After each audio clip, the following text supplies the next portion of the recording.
Michigan wants to know. She says that I hear the announcers talking about this new car having much more side force and not much down force. So she says, you're the expert. Can you explain what that means and if it does help in racing to a better finish? You know, the racing to a better finish, that question you have to answer as a fan, whether you like the racing or not. Down force is down, side force is sideways. If you're going around in a circle and you have a side force, it holds the car to the center of that circle, and that's what we like. That's equivalent to grip. We complain about the car being on top of the track or lack of grip. You know, we try to get more side force in it, we try to get more down force in it, and you don't want to sacrifice one or the other. If you give up side force for down force, then you're basically back to zero. So, you know, we do a lot of things to try to capitalize on both. And, you know, that makes the car stick, that makes the driver happy, which makes for good finishes.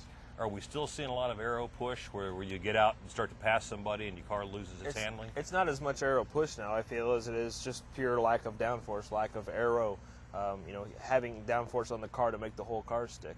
It doesn't necessarily get that much tighter or that much looser. You just can't go as fast. And when we get out in clean air and get that fresh air, get out from behind the semi when you're going down the highway, you feel the changes on your car. And that's at 55 miles an hour or 70 miles an hour, depending on where you're from or who you are or how you drive. So, you know, running 195 going into turn 3 at Darlington, it's definitely a different feel with this car compared to the old car. And where you really feel like you're lacking the downforce on this car right now is the front end, right? Just in general. I mean, the windshield is stood up. There's a lot more boxiness to this car, so it blows a bigger hole in the air.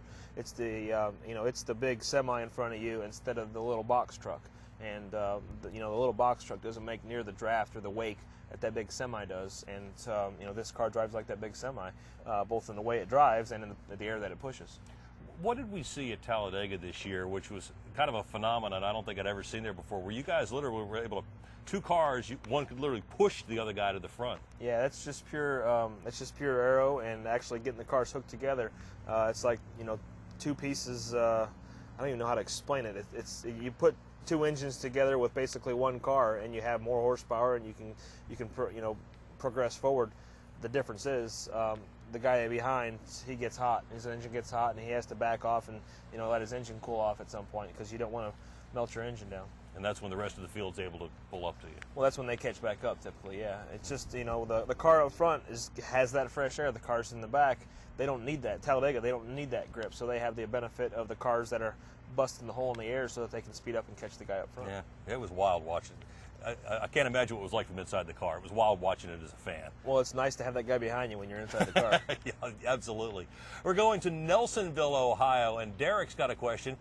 Derek says he's one of your biggest fans, and he'd like to know what it felt like to win the 50th Daytona 500 and what was going through your head when you passed Tony Stewart. Well, when Tony pulled out of the way, that was a dream come true in that situation, because I knew you know, it's nice racing it, but when somebody just pulls over to be with their teammate and gives you the opportunity for a clean pass, that's what you want. I mean, it's not the best racing, but that's what you want as a driver. And you know, we were in a position where we got the opportunity to race back to the checkered flag. A lot of the races, even like Talladega, you know, you don't get the opportunity. If the yellow would have came out as we were just getting ready to pass Tony, we wouldn't have won the race. So we're in the right place at the right time. It was a dream come true to win that race for myself, for my family, for Roger Penske, all the guys on the team, for all the people that have helped me throughout my career. It was a dream come true. So you know, just to you know, to get that win for Alltel and everybody else was awesome. You know, it's obviously very famous with Ned Jarrett calling Dale Jarrett to win these races when he was on TV. I mean, you had your dad on the headset spotting for you. Did that give you kind of a, not butterflies isn't the right word, but kind of a soft moment? It was an awesome feeling. My dad's been with me my entire life, obviously, but in my racing career, he's been there, and I think he's missed like 2 races in my entire life.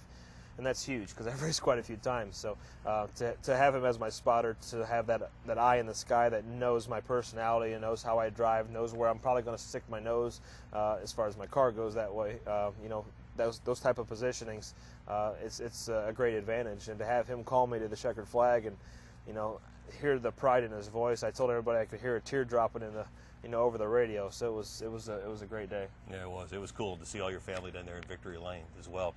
We're going to the home of the Appalachian State Mountaineers. 3 straight football championships. I know you're not a big football fan. Yeah, I watch them a little bit. Yeah? Yeah. I like watching a good game. I don't root for one team over the other. I just like watching a good game. Yeah. Usually the underdogs that win, I like watching those games. I think a lot of people, you kind Like of when like the when they underdog. beat Michigan last year, that was Yeah. a cool game. That was Not very because cool I don't game. like Michigan, just because it was a cool game. Well, absolutely. It was very cool. But it's Boone, North Carolina. Matt's got the question from Boone. He says, do you enjoy having another teammate this year in Sam Hornish, and has it helped you at all? Well, it's been a learning process for Sam. I think I would say, no offense to Sam, that the team has probably helped my team more than Sam has probably helped me. I feel like I do my things to help Sam out, but in general, he's learning. So you don't go to the student, the teacher doesn't go to the student to ask for an answer. The teacher usually knows the answer. And not that I'm the teacher in this situation, we do work together, but in general, I'd say that the team has helped. His team has helped my team more than Sam has helped me. And I would say Kurt would probably say the same thing. How much does he come to you guys and say, man, is he getting discouraged, or is he? I mean, because it hasn't come as quickly. Honestly, he doesn't like to. He doesn't like to bother us, and which I respect to a certain degree. I want him to be better. I want him to be the best teammate he can possibly be. So I want him to get his answers. But he's typically a little shy when it comes to that. So it's a learning process for him all year, and the year's not over yet. Is that a pride thing, or is it just he's trying to not bother you? Both. I mean, as a driver who won the Indianapolis 500, you don't want to have to ask questions after that. You think that you've accomplished a lot. You don't need to ask questions, but you still need to learn things, and it's a different situation for him. I told him when we go to Indy, I said I'll have plenty of questions for him. Absolutely. Take advantage of it. Let's go to